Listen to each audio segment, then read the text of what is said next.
오전 서울 신촌 세브란스 병원에서 불이 나 환자와 보호자 등 수백 명이 대피했습니다. 3층 음식점에서 시작된 불은 환기구를 타고 100m 떨어진 천장으로 번졌습니다. 불 떨어질 때 위에 천장에서 약간 슬레이트 같은 게 이렇게 좀 내려와 있었고 고상에서 이제 불꽃이 거기서 일고 있었어요. 병원 측이 발빠르게 대처하고 스프링클러 등도 정상적으로 작동해 피해를 줄였습니다. 검찰 내 성추행을 폭로한 서지현 검사에 대한 2차 피해 우려가 현실이 되고 있습니다. 인터넷 커뮤니티에서는 서 검사의 외모나 지역을 거론하며 인신공격이 이뤄지고 검찰 내부에서도 인사발령에 대한 불만 표출이라는 등 비난의 수위가 도를 넘고 있습니다. 이런 검찰 조직 내 2차 피해의 현실을 또 다른 현직 검사로부터 직접 들어봤습니다. 2008년 특검 수사 당시 다스의 120억 원 횡령 정황을 포착하고도 이를 은폐했다는 의혹을 받는 정호영 전 특별검사가 검찰에 소환돼 조사를 받고 있습니다. 수사팀은 이제 18일 남은 공소시효가 끝나기 전에 결론을 낸다는 방침입니다. 이명박 정부 국정원과 보훈처가 안보교육으로 정치에 관여한 의혹을 받는 가운데 그 계기가 국무총리실의 지시였다는 정황이 나타났습니다. JTBC가 확보한 당시 공문에는 이 전 대통령의 지시와 총리실의 컨트롤타워 역할이 담겨 있었습니다. 어젯밤 문재인 대통령이 트럼프 미국 대통령과의 전화통화에서 평창 동계올림픽 때 방한하는 마이크 펜스 미 부통령이 북한 대표단과 대화할 것을 제안한 걸로 알려졌습니다. 올림픽 기간 중 북미 고위급 대화가 성사될지 주목됩니다. JTBC 뉴스룸 지금 시작합니다.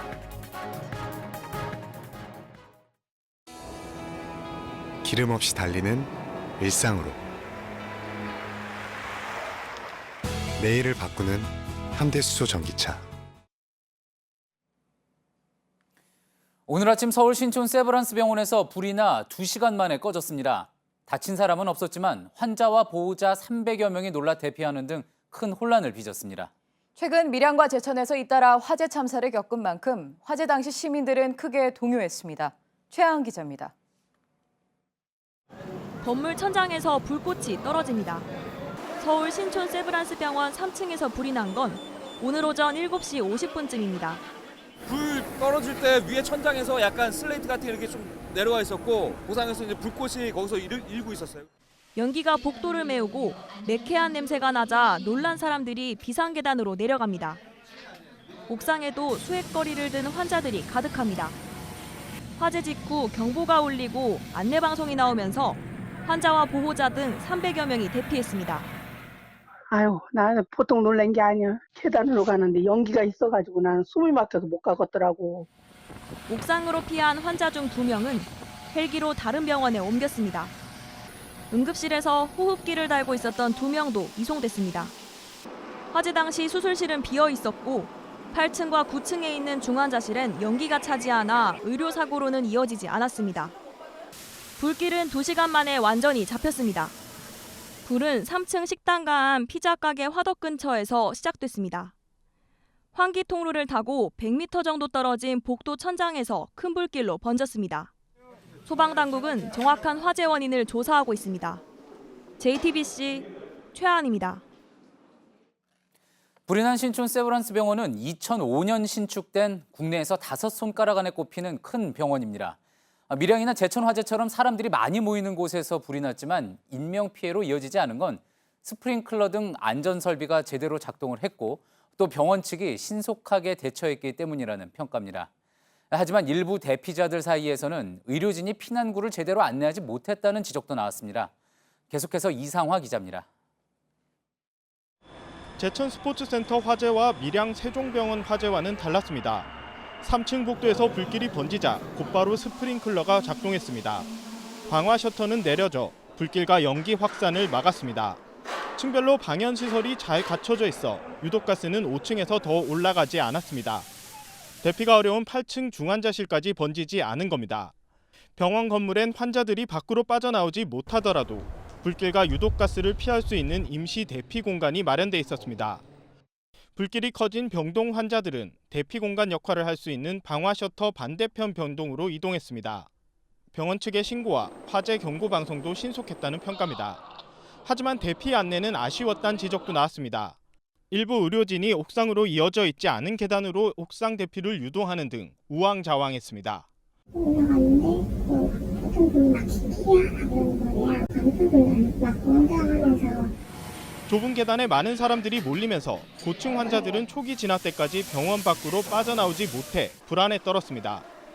연기가 들어찼던 본관 5층 수술실 일부는 당분간 사용할 수 없게 됐습니다. JTBC 이상화입니다. 예, 이어서 밀양 화재 사고 소식입니다. 밀양 세종병원에 입원해 있다 화재가 나면서 김해로 옮겨져 치료 중이던 86살 김모 씨가 오늘 오후 숨지면서 화재 희생자는 모두 41명으로 늘어났습니다. 오전에는 희생자들의 넋을 기리는 합동위령제가 밀양 문화체육관에서 엄수됐습니다. 유가족과 시민 1000여 명이 엄숙한 분위기 속에서 희생자들을 애도했고 또 끝까지 환자들을 구하다 숨진 세종병원 의료진 3명을 의사자로 지정해달라고 요청했습니다. 검찰 간부로부터 성추행을 당했다고 폭로한 서지현 검사는 사건 당시인 2010년에는 2차 피해가 두려워 이를 공개하지 못했다고 했습니다. 그런데 우려가 현실이 되면서 그 정도도 심해지고 있습니다. 특히 검찰 조직 내부에서 나오는 서 검사에 대한 비난과 공격의 수위가 도를 넘어섰다는 평가입니다. 먼저 김나은 기자의 보도 보시고 현직에 있는 서 검사의 동료 검사와의 인터뷰 전해드리겠습니다. 서지현 검사가 자신의 성추행 피해 사실을 폭로한 다음 날 서 검사가 속한 창원지방검찰청 통영지청엔 수많은 꽃바구니가 전달됐습니다. 서 검사의 용기 있는 폭로에 전국적으로 격려와 응원이 쏟아졌고 미투 운동으로까지 확산되고 있습니다. 하지만 정작 조직 내부에서는 서 검사에 대한 비난 목소리가 나왔습니다. 서울 지역의 한 검사는 정기 인사를 앞두고 서울로의 인사이동을 원해 사건을 키웠다고 비난했습니다. 서 검사가 제대로 일하지 않는다는 등 확인되지 않은 업무 능력을 트집잡는 경우도 있습니다. 또 다른 검찰 고위 관계자는 서 검사가 외부에 조직의 치부를 드러낸 것이 부적절하다는 인식을 드러내기도 했습니다. 피해를 겪은 아픔은 이해가 가지만 꼭 이런 방식을 택했어야 하는지 모르겠다고 했습니다. 인터넷 사이트 등에서 나오는 비난은 더욱 적나라합니다. 극우 성향의 한 인터넷 커뮤니티에는 서 검사의 외모를 언급하며 비난하는 글들이 다수 올라와 있습니다. 또 서 검사가 정치계에 진출하기 위해 오래전 사건을 폭로했다는 근거 없는 의혹 제기도 적지 않습니다. 전문가들은 피해자에게 비난의 화살이 돌아가는 분위기가 조성되면 성범죄를 근절하는 데에 역효과라고 지적합니다. 서지현 검사 측은 비난의 수위가 지나치다고 판단되면 적절한 대응을 하겠다고 밝혔습니다. JTBC 김나은입니다. 예, 보신 것처럼 성추행을 폭로한 피해자에게는 2차 피해가 가해지면서 더 큰 상처가 되는 경우가 많습니다. 앞서 보셨듯이 이제 검찰 내부에서도 이런 분위기는 예외가 아닌 것 같은데요. 자, 이런 상황에 대해서 다른 현직 검사 한 분이 용기를 내서 저희 JTBC와의 인터뷰에 응해 주셨습니다. 조직 내에서 어떤 반응이 바로 2차 피해가 될 수 있는지 또 어떻게 해야 이를 막을 수 있을지 고민해보고자 이번 인터뷰를 준비해봤습니다. 본인의 요청으로 익명으로 진행하는 점은 시청자분들의 양해 부탁드립니다. 검사님, 먼저 쉽지 않으셨을 텐데 이렇게 인터뷰 응해주셔서 고맙습니다. 네. 예, 서지현 검사와는 예전부터 알고 지냈던 사이셨다고 하죠? 네, 오래전부터 알고 지냈고요. 한 예. 10년 가까이 돼가는 것 같습니다. 예, 구체적으로 어떤 소속이고 어떤 관계인지에 대해서는 저희가 엿듣지는 않겠습니다. 네. 예, 앞서도 전해드렸지만 이제 서 검사가 성추행 의혹을 제기한 뒤에 검찰 내부에서도 뭐 여러 이야기들 나오는 것 같습니다. 네. 보시기에 개인적으로 부당하다고 느낀 대목도 많으셨다고 저희가 들었는데요. 네. 어떤 이야기가 구체적으로 좀 그랬는지 전해주실 수 있을까요? 네.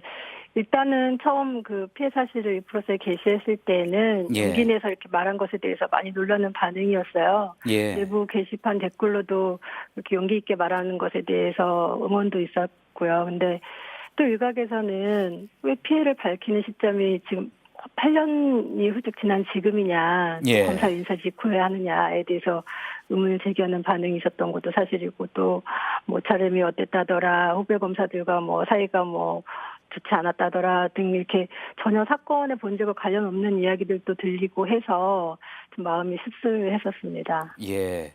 저희가 이제 앞서 리포트에서도 저희가 전해드렸지만 그런 식의 반응들이 보통 이제 성추행 피해를 조사할 때 2차 피해라고 할 수 있는 그런 부분들이라고 저희가 볼 수 있겠죠.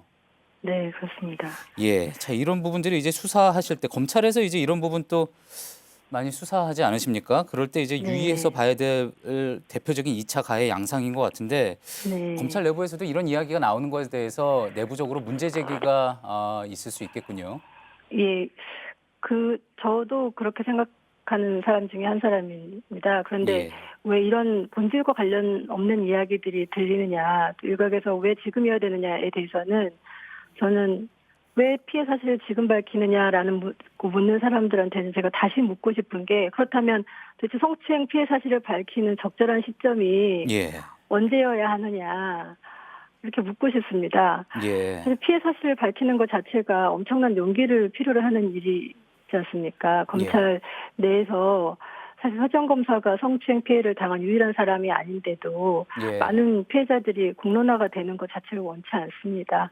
또 만약 저한테 너가 피해를 당했다면 당장 밝힐 수 있느냐라고 묻는다면 솔직히 저도 자신이 없습니다. 왜냐하면 실제로 수많은 피해자들이 밝히지 못하는 것이 이렇게 자신의 이야기가 가십거리로 또 소비가 되고 예. 전혀 본질과 상관없는 이야기들로 2차 피해를 입을 것이 예상되기 때문이에요. 예. 실제로 서지현 검사의 경우도 이렇게 1차 피해가 발생하고 있는 거잖아요. 예. 근데 왜 8년 동안 있다 이제 밝히느냐라고 할 것이 아니라 8년이 넘도록 말할 수 없었던 상황이었던 것이, 그것이 오히려 문제가 아니냐. 예. 그렇게 저는 되묻고 싶습니다. 그렇군요.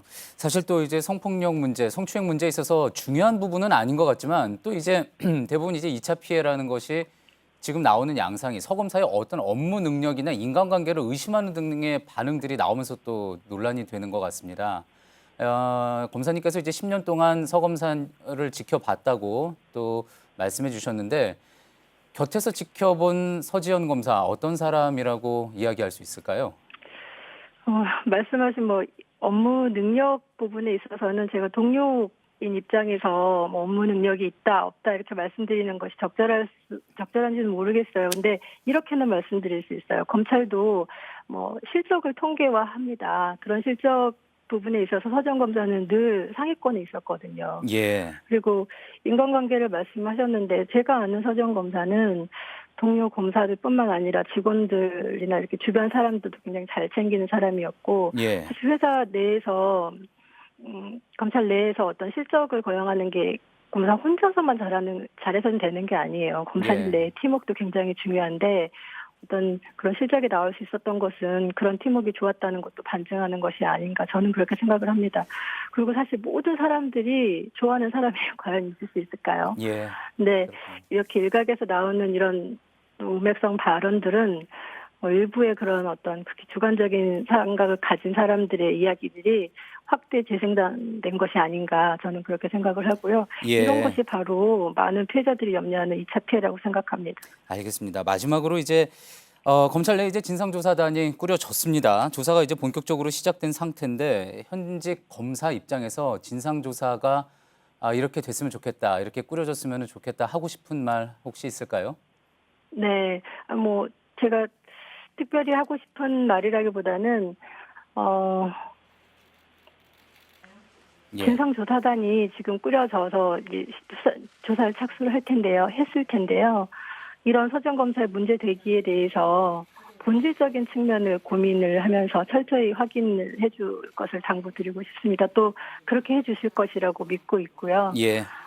사실 서지현 검사 폭로로 검찰 조직의 이미지 타격이 있을 수도 있습니다. 예. 그런 염려들 때문에 많은 검사들이 마음이 착잡한 것도 사실인데 예. 그런 잘못된 부분이 있다면 덮고 가릴 것이 아니라 시정되어야 되는 거고요. 그래야 장기적으로 검사를 위한 것이 될 거라고 생각을 합니다. 예. 서지현 검사도 같은 생각으로 피해 사실을 밝혔다고 생각하고요. 예, 알겠습니다. 오늘 용기를 내서 해주신 말씀이 서지현 검사 본인에게도 큰 힘이 될 거라고 생각이 듭니다. 서지현 검사와 이제 10년 동안 곁에서 지켜본 동료 검사분이었습니다. 오늘 말씀 감사합니다. 네. 예, 이런 가운데 이제 서지현 검사의 변호를 맡았던 김재련 변호사가 서 검사의 변호인단에서 사퇴했습니다. 김 변호사는 2016년 한일 위안부 합의 당시 일본에서 받은 10억 엔으로 설립한 화해치유재단 이사를 맡은 경력으로 비판을 받아왔습니다. 서지현 검사 측은 이번 사건의 본질이 피해자의 대리인으로 인해 왜곡되는 걸 원하지 않는다며 김 변호사의 사퇴 의사를 존중하기로 했다고 밝혔습니다. 남정숙 전 성균관대 교수가 소속 대학원장이던 이모 교수에게 성추행을 당했다는 1심 판결 내용 어제 전해드렸습니다. 남 전 교수는 피해 직후 교내에서 구제 절차를 밟았습니다. 그런데 이 과정에 오히려 학교와 동료 교수들은 남 전 교수에게 문제 삼지 말라고 했습니다. 윤재영 기자입니다. 남정숙 전 성균관대 교수가 성추행을 당한 내용은 학생들이 교내 성상담센터에 자신들도 비슷한 일을 당했다는 투서를 내면서 알려졌습니다. 그리고 남 전 교수는 전화 한 통을 받았습니다. 애들 문제는 애들 문제로 이게 딱 해야지 여기 교수가 끼어들면 좀 안 된다는 거야. 그래서 나보고 남 교수를 좀 잘 적을 해달라고 그랬거든. 다른 교수에게선 이런 말도 들었습니다. 재단이나 이런 데 있을 때 약간 트라우마가 있었던 것 같다고. 저 남자분이 직접 지적받아서 그 얘기를 또 하더라고. 이후엔 문제 삼지 말자는 이야기가 학교 측에서 이어졌습니다. 학생들 이용해서 뭐 이용을 하겠다 그런 이야기로 오해를 받을 수가 있단 말이죠. 조사위원회가 진행되는 와중에도 학교 측의 회유는 계속됐습니다. 남성의 목으로 마음을 기도해서 다시 한번 손잡고 또 올라가는 몇 번이 아니니까. 시각이 아주 없으신 분은 절대 아니라는 것도 잘 알고 계시잖아요. 투서를 낸 학생들도 불안하기는 마찬가지였습니다. 투서를 낸 학생 2명에 대해서 내용 증명을 보낼 건데 수정을 해야 될 거라고 막 이렇게 얘기를 하는 거예요. 지금 내부 고발자만 피해를 받아요. 가해자들은 지금 아무 문제가 없어요. 징계위는 이모 교수의 성폭력 사실을 인정해 정직 3개월을 결정했습니다. 그리고 6개월 뒤 학교는 남 전 교수에게 재임용 부적격을 통보했습니다. 성균관대는 부적격 이유에 대해서 개인정보라며 밝히지 않았습니다. JTBC 윤재영입니다. 네, 2008년 이명박 전 대통령의 BBK 의혹을 수사한 정호영 전 특검이 검찰에 출석했습니다. 피의자 신분입니다. 정 전 특검은 당시 다스의 120억 횡령 정황을 알고도 은폐한 의혹을 받고 있습니다. 서울 동부지검의 취재기자 연결합니다. 한민용 기자, 정 전 특검 아직 조사받고 있습니까? 네, 정호영 전 특검은 오늘 오후 1시 50분쯤 검찰에 출석한 뒤 지금까지 조사를 받고 있습니다. 정 전 특검은 2008년 BBK 특검 수사 당시 다스의 120억 원 횡령 혐의를 포착하고도 이를 경리 직원 조 씨의 개인 횡령으로 결론 내린 바 있는데요. 오늘 조사에 앞서 취재진이 아직도 당시 내렸던 결론이 맞다고 생각하느냐는 등 질문을 쏟아냈는데요. 정 전 특검은 이에 대해 자신의 입장을 간략히 밝혔습니다. 들어보겠습니다. 수사 내용과 관련 법령을 종합 검토해가지고 수사 결론을 냈습니다. 오해가 있는 부분이 있다면 이번 기회에 적극적으로 바로잡을 생각을 가지고 있습니다. 네, 지금 혐의에 대한 공소시효가 18일 남은 것으로 알고 있습니다. 그럼 앞으로 수사는 어떻게 되는 거죠? 네, 동부지검 다스 수사팀의 수사는 정 전 특검의 공소시효가 만료되는 오는 21일 어느 정도 마무리가 될 것으로 보입니다. 정 전 특검의 특수 직무유기 혐의에 대한 결론을 내리면서 조 씨의 120억 원 횡령 혐의에 대한 부분도 함께 결론이 날 것으로 예상되는데요. 앞서 수사팀은 조 씨를 횡령 혐의의 피의자로 입건하고 과거 빼돌림 120억 원이 김성우 전 다스 사장 등 윗선 지시로 조성된 회사 차원의 비자금은 아닌지 집중 수사하고 있습니다. 네, 서울 동부지검에서 한민용 기자였습니다. 장성명 전 공직기강 비서관의 구속영장이 또 기각됐습니다. 장 전 비서관은 민간인 불법 사찰 입막음용으로 5천만 원을 전하는 데 관여한 혐의를 받고 있죠. 이를 지시한 윗선을 밝히려는 수사도 차질을 빚게 됐습니다. 강현석 기자입니다. 그동안 검찰은 이명박 정부 국정원 특활비 수수 의혹을 세 갈래로 나눠 진행해왔습니다. 김백준 전 기획관이 받은 4억 원과 김진모 전 비서관이 받아 전달한 5천만 원, 그리고 김희중 전 부속 1실장이 받은 1억 원 부분입니다. 이 중 김백준 전 기획관과 김희중 전 실장은 검찰 수사에 대체로 협조하는 것으로 알려졌습니다. 하지만 김진모 전 비서관은 여전히 누구의 지시로 금품을 전달했는지 말하지 않은 것으로 전해졌습니다. 검찰은 김 비서관으로부터 5천만 원을 받아 전달한 장성명 전 공직기관 비서관에 대해 두 번째로 구속영장을 청구했지만 법원은 도주 우려가 없다며 영장을 기각했습니다. 윗선 수사에 차질이 빚어진 셈입니다. 검찰은 일단 지금까지 수사만으로도 혐의 입증이 충분하다고 보고 월요일인 모레 김백준, 김진모 두 사람을 구속 상태로 재판에 넘길 방침입니다. 특히 김백준 전 기획관의 공소장에는 이명박 전 대통령과의 공모관계가 포함될 것으로 예상됩니다. 정점을 향하는 국정원 특활비 수사가 갈림길에 섰습니다. JTBC 강현석입니다.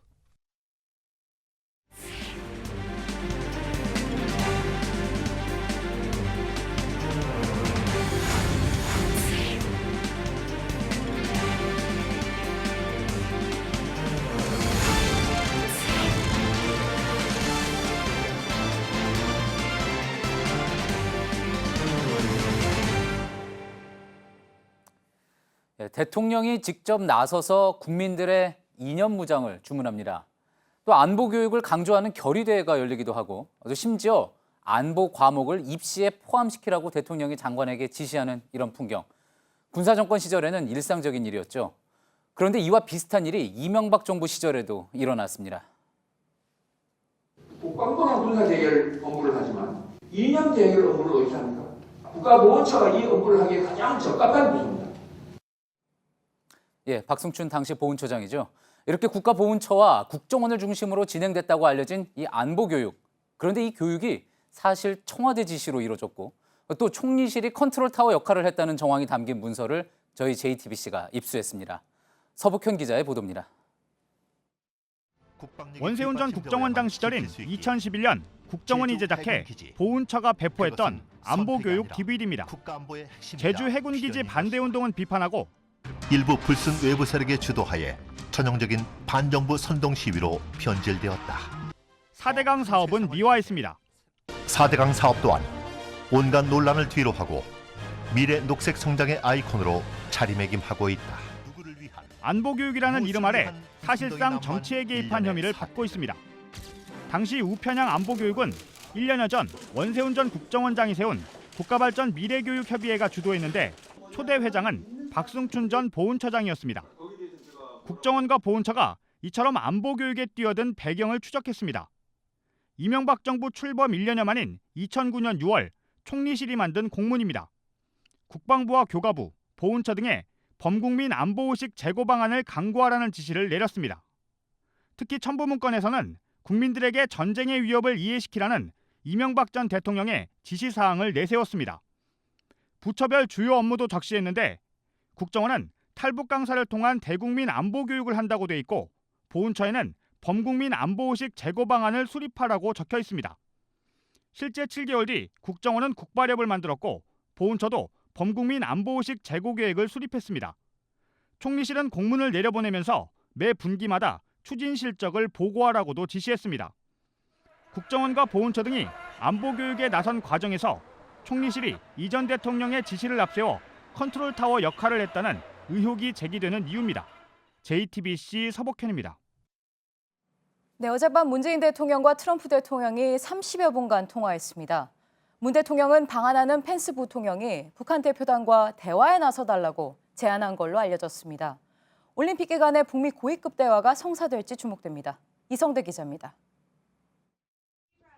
트럼프 대통령의 요청으로 이루어진 한미 정상통화에서 문재인 대통령은 북미 대화를 적극 제안했습니다.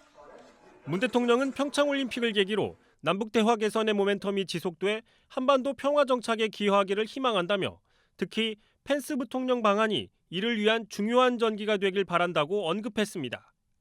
청와대 고위 관계자는 펜스 부통령 방안이라는 표현에 중요한 포인트가 있다고 밝혔습니다. 사실상 문 대통령이 펜스 부통령더러 북한 대표단 접촉에 적극 나서라고 제안했다는 해석입니다. 북한은 아직 대표단 명단을 밝히지 않았지만 개막전 방문을 위해선 다음 주 초쯤 통보할 것으로 예상됩니다. 만일 최룡해 노동당 부위원장이 방문할 경우 사실상 북한과 미국의 서열 2위가 모두 평창올림픽에 함께하는 셈입니다. 북미 고위급 접촉이 성사되면 북핵 문제 해결을 위한 새로운 국면이 전개될 수도 있습니다. 트럼프 대통령은 어제 통화에서 평창올림픽에 대한 전폭적인 지원을 재확인했고 백악관에선 탈북자들과 만나 남북 대화는 좋은 것이라고 평가했습니다. JTBC 이성대입니다. 대북 선제 타격, 이른바 코피 전략은 없는 개념이라고 미국 정부의 고위 관리가 JTBC에 밝혔습니다. 빅터 차 교수가 주한 미국 대사에 내정됐다 낙마한 게 코피 전략에 대한 견해차 때문이 아니라는 겁니다. 정윤식 특파원이 백악관에 다녀왔습니다. 블러디 노즈, 코피 전략이란 건 없다. 최대한의 압박 캠페인이 트럼프 대통령이 명령한 우리 전략이다. 미국 정부 고위 관계자가 2일 JTBC를 포함한 4개사 워싱턴 특파원을 백악관으로 불러 한 말입니다. 대북 선제 타격에 대한 우려가 커지자 백악관이나 행정부 어디서도 이 말을 쓴 적이 없다며 진화에 나선 겁니다. 코피 전략은 주먹 한 방에 상대방 코피를 먼저 터뜨려 싸움을 끝낸다는 의미로 제한적 대북 선제 타격 옵션에 붙여진 말입니다. 이 관계자는 빅터 차 교수의 낙마 이유에 대해 정책 이견 때문이란 주장은 100% 틀렸다고 말했습니다. 코피 전략을 둘러싼 논란보다 잔인한 북한 정권과 그를 보여주는 탈북자들의 증언 등에 관심을 가져달라고도 했습니다.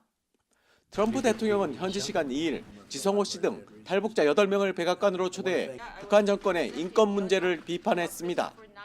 백악관이 블러디 노즈란 이름의 전략은 없다며 선제 타격론에 대한 반발을 진화했지만 올림픽 이후 북한의 태도 변화에 대한 의심은 큰 상황입니다. 워싱턴에서 JTBC 정효식입니다. 네, 이번엔 평창 올림픽 소식입니다. 대회가 엿새 앞으로 다가오면서 평창은 더 바빠지기 시작했습니다.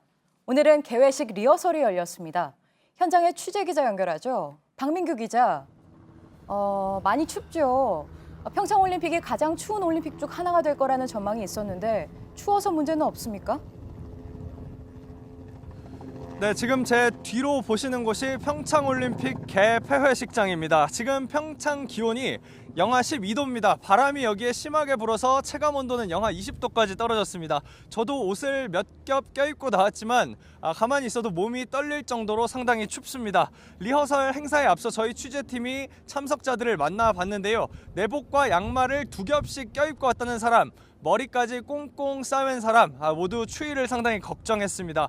오늘 리허설을 치르고 나면 여러 가지 체크사항이 나오겠지만 이어지고 있는 강추위에 대한 방한 대책 여전히 풀어야 할 숙제로 남을 것 같습니다.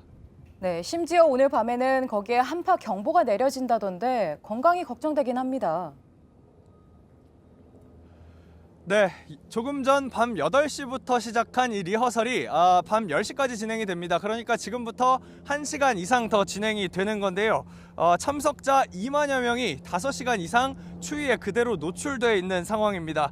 더구나 오늘은 다음 주에 열릴 정식 개회식과는 달리 이 참석자들에게 무릎 담요나 모자 등 방한용품이 제공이 안 됐습니다. 다행히 지금까지 추위와 관련한 사건, 사고 소식은 전해지지 않고 있습니다. 개회식 공연 내용은요, 사전에 노출되면 안 되기 때문에 모두 비공개입니다. 네, 그리고 우리 남자 아이스하키는 오늘 첫 평가전을 치렀죠. 그 얘기도 해주시죠. 예, 아직 경기가 진행 중인데요. 지금까지 우리 남자 아이스하키 대표팀과 카자흐스탄의 경기 진행이 되고 있습니다. 지금 1대1로 맞서고 있는 상황이고요. 카자흐스탄은 세계 17위로 우리보다 4계단 높은 순위입니다. 남자 아이스하키의 경우에 이번 올림픽이 첫 출전인데 대표팀 백지선 감독은 메달까지 노리겠다 이렇게 선언을 한 상태입니다. 분명한 건 아이스하키 변방이었던 우리나라 대표팀 실력이 많이 성장했다는 평가를 받고 있다는 점입니다. 네, 북한 쇼트트랙 상황도 궁금합니다. 어제 선수가 다쳤다고 전해졌잖아요. 그렇습니다. 어제 다친 최은성 선수 오늘 훈련장에서는 모습을 볼 수 없었습니다. 오늘 북한의 쇼트트랙 훈련에는 정광범 선수 혼자만 나왔습니다. 최은성 선수 부상은 다행히 심각한 수준은 아니고 발목이 좀 찢어진 것으로 발표가 됐습니다. 북한 대표팀 윤철 감독은 최은성 선수의 올림픽 출전 여부에 대해서 본인이 결심해야 할 거다 이렇게 말을 아꼈습니다. 예, 박민규 기자 추운데 고생했습니다. 지금까지 평창에서 전해드렸습니다. 이렇게 올림픽 개막이 초읽기에 들어갔습니다. 경기 관람 전에 준비해야 할 것이 있습니다. 경기장에 가져갈 수 없는 물품이 뭔지, 주의할 것 없는지 강희영 기자가 전해드립니다. 며칠 뒤면 평창 동계올림픽이 열리는 강릉 아레나 경기장입니다. 개막 준비는 거의 끝이 났습니다. 이제 경기를 관람할 우리들도 준비가 필요할 텐데요. 꼭 알아야 할 몇 가지 정리해 보겠습니다. 밖에서 산 음료수는 경기장 안으로 들고 들어갈 수 없습니다. 화장품 등 모든 액체류도 무조건 반입이 안 됩니다. 가방 속에 넣어가도 스캐너로 골라냅니다. 출입 불가하세요. 따뜻한 음료를 담을 이 빈 텀블러도 경기장 내로는 가지고 들어갈 수가 없습니다. 사제폭탄의 용기가 될 수 있다는 게 이유인데요. 다만 투명한 플라스틱 용기라면 1리터까지 허용이 됩니다. 한국 응원단이 자주 사용하는 북과 꽹가리도 이번 대회는 볼 수 없습니다. 부부젤라, 호루라기, 막대풍선도 모두 금지입니다. 경기에 방해가 될 수 있기 때문입니다. 가급적 현금도 넉넉히 준비하는 게 좋습니다. 비자를 제외한 다른 신용카드로는 결제가 안 되고 현금 인출기도 꽤 멀리 떨어져 있기 때문입니다. 중요한 게 하나 더 있습니다. 방한용품을 꼭 챙겨야 합니다. 특히 개막식은 지붕 없는 스타디움에서 열리기 때문에 당일 밤 기온은 영하 12도 안팎이고 또 바람이 불 경우에는 체감 기온이 더 떨어질 수 있습니다. 그렇기 때문에 이런 목도리와 또 무릎 담요, 핫팩까지 챙길 수 있는 건 꼭 챙겨야 합니다. JTBC 강희연입니다. 내일은 입춘입니다. 기다리던 봄 대신 한파가 기승을 부릴 것 같습니다. 제주엔 산간을 중심으로 큰 눈이 왔는데 밤부터 호남으로 확대될 것으로 보입니다. 윤영탁 기자입니다. 눈이 수북이 쌓인 제주 산간도로에서 승합차가 연신 헛바퀴를 돌립니다. 고비를 넘기자 이젠 눈길에서 미끄러지며 애를 먹입니다. 언덕길에서 맥을 못 추는 차량들, 체인을 감은 바퀴도 소용이 없습니다. 제주 산간엔 대설 경보가 내려진 가운데 오늘 하루만 20cm 안팎의 폭설이 내렸습니다. 한라산은 모든 등산로가 전면 통제됐습니다. 오늘 밤까지 최대 40cm의 눈이 더 예보돼 있습니다. 제주공항은 강풍과 윈드시어 경보가 내려졌지만 항공편 일부가 지연 운항됐을 뿐 정상 운영되고 있습니다. 내일까지 제주와 호남 지역엔 3에서 8cm가량의 눈이 더 올 전망입니다. 오후 들면서 칼바람이 기온을 급격히 떨어뜨렸습니다. 수도권엔 나흘 만에 다시 한파주의보가 발령되는 등 전국 대부분 지역에 한파특보가 내려졌습니다. 내일 서울 아침 기온은 영하 13도, 대관령 영하 21도, 대구 영하 12도 등 전국이 꽁꽁 얼어붙겠습니다. 낮에도 기온이 오르지 않아 서울 영하 5도 등 대부분의 지역에서 영하권에 머물겠습니다. 다음 주 수요일까지 영하 10도를 밑도는 입춘 한파가 몰아치다가 주 후반부터 조금씩 누그러질 전망입니다. JTBC 윤영탁입니다. 귀돌이, 코돌이, 강추위로부터 귀와 코를 보호해주는 제품들입니다. 방한용품들이 패션 아이템으로 자리 잡고 있습니다. 롱패딩보다 더 긴 전신 패딩까지 나왔습니다. 전다빈 기자입니다. 대학생 원지연 씨는 남자친구와 함께 3주 전부터 커플 장갑 사업을 시작했습니다. 처음에는 재미있단 반응뿐이었지만 최근 강추위가 계속되자 하나둘 고객이 늘어나기 시작했습니다. 둘이 같이 끼는 세 짝으로 구성이 되어 있고요. 오히려 손을 잡고 다니면은 더 따뜻하겠다는 생각이 들더라고요. 커플 장갑 아이템을 시작하게 됐습니다. 귀를 가려주는 귀돌이도 한파 덕에 2030 여성들 사이에서 인기 패션 아이템으로 자리 잡았습니다. 거리에선 이를 착용한 여성들을 쉽게 찾아볼 수 있습니다. 유행도 많이 타고 추워서 그런 것 같아요. 얼굴이 따가울 정도로 너무 추워서 3일 전에 급히 샀어요. 해외 사이트에서 판매되는 이색 아이템을 구매하고 싶다는 이야기도 줄을 잇고 있습니다. 코를 보호하는 코돌이, 롱패딩에서 한 발 더 나아간 전신 패딩 등이 관심을 사고 있습니다. JTBC 전다빈입니다. 오늘 오전 9시쯤 강원 정선군 민둥산 사거리 인근에서 15중 추돌 사고가 나 16명이 다쳤습니다. 경찰은 눈길에 미끄러진 SUV 차량이 앞차를 들이받으면서 뒤따라오던 승용차와 버스까지 충돌한 것으로 보고 조사하고 있습니다. 서울과 강릉에서 열리는 북한 예술단의 특별공연 온라인 티켓에 응모한 사람이 15만 6천여 명으로 집계됐습니다. 서울이 468대 1, 강릉은 139대 1의 경쟁률을 보였는데 이 중 530명을 추첨합니다. 원세훈 전 국정원장의 선거 개입의 핵심 증거인 4.25 진원 파일을 작성한 국정원 전 직원의 구속 여부가 오늘 밤 결정됩니다. 김 씨의 이메일에서 나온 4.25 진원과 시큐리티라는 파일에는 원 전 원장이 내린 것으로 보이는 댓글 활동 지시사항 등이 적혀 있습니다. 성추행 피해자의 아버지인 랜덜 마그레이브스가 증언하다 갑자기 피고인석으로 뛰어나갑니다. 미국 체조팀의 주치의인 레리 나사르의 성추행을 얘기하다가 분노를 못 참고 뛰어든 겁니다. 마그레이브스의 세 딸 모두 나사르에게 성추행을 당했는데 미국 매체들은 아버지로서 분노할 만하다고 전했습니다.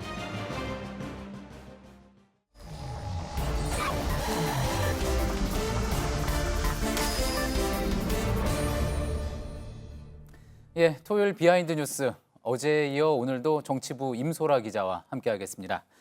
임 기자, 첫 번째 키워드부터 볼까요? 네, 첫 번째 키워드는 김진태의 사면 오해입니다. 자유한국당 김진태 의원 이야기군요. 네, 맞습니다. 지난 2013년 이명박 정부 특별 사면에서 MB의 측근들이 대거 포함이 되면서 논란이 됐습니다. 예. JTBC가 최근 당시 사면심사위원회 회의록을 입수해서 사면위원들의 반발에도 불구하고 측근 사면이 이뤄졌다 이렇게 보도를 했죠. 그랬죠. 예. 그런데 자유한국당 김진태 의원이 일종의 음모론을 제기했습니다. 잠깐 들어보시죠. 예. 이거는 뭐 누가 보더라도 MB 잡으려고 하는 겁니다. 여론을 악화시키기 위해서 하는 겁니다. 이 특별 사면 회의록이라는 거는 절대 나온 적이 없는 건데 이게 어떻게 JTBC에서 방송이 됐나? 예, 이 특별 사면 회의록이라는 게 절대 공개된 적이 없는데 JTBC가 어떻게 입수해서 공개했느냐 이렇게 콕 집어서 이야기를 한 거군요. 자, 그런데 김진태 의원 이야기대로 정말 회의록이 한 번도 공개된 적이 없었던 겁니까? 당연히 그렇지 않습니다. 예. 네, 2008년 특사의 경우에는 회의록이 공개돼서 크게 기사화된 적도 있고요. 예, 지금도 검색을 하면 쉽게 찾을 수가 있습니다. 예. 다른 특별 사면도 마찬가지입니다. 사면심사위원회 회의록 공개는 아예 법에 명시돼 있습니다. 사면법 10조 2항의 사면심사위원회 회의록은 특별법이 시행된 지 5년이 특별 사면이 시행된 지 5년이 경과한 시점부터 공개할 수 있도록 분명히 명시가 돼 예, 법으로 정해져 있군요. 있습니다. 예. 네, 그렇습니다. 당시 회의록에도요. 심사위원들에게 5년이 지나면 회의록이 공개된다 이렇게 알려주는 내용까지 포함이 돼 있고요. 그러니까 법에도 나와 있고 이미 여러 차례 공개도 돼 있는데 검사 출신인데다가 법사위원인 김진태 의원이 이 부분은 좀 몰랐던 것 같습니다. 그렇군요.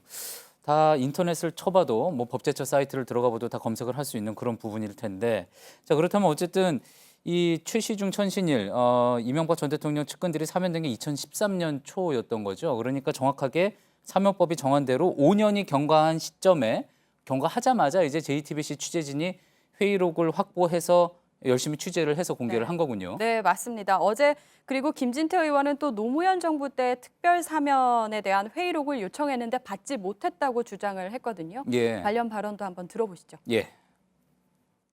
그러니까 우리가 그렇게 주장했던 그때도 회의록 안 줬습니다. 우리 박근혜 정부에서는 달라고 해도 원칙을 지켜서 그거 안 줬는데 지금 정식으로 다시 요청하겠습니다. 저희 얘기는 어떻게 된 겁니까? 사면심사위원회는 대통령의 특별 사면을 견제하기 위한 것인데 2008년부터 설치가 됐습니다. 예. 그러니까 2008년 이전인 노무현 정부 때는 심사위원회도 없었고 위원회가 없었으니까 회의록도 아예 존재하지 않는 거죠. 그렇겠군요. 네. 김진태 의원이 다른 비공식 회의의 회의록을 공개하도록 요구했는지는 모르겠지만 법에서 공개하도록 한 사면심사위원회의 회의록은 아예 존재하지 않는 겁니다.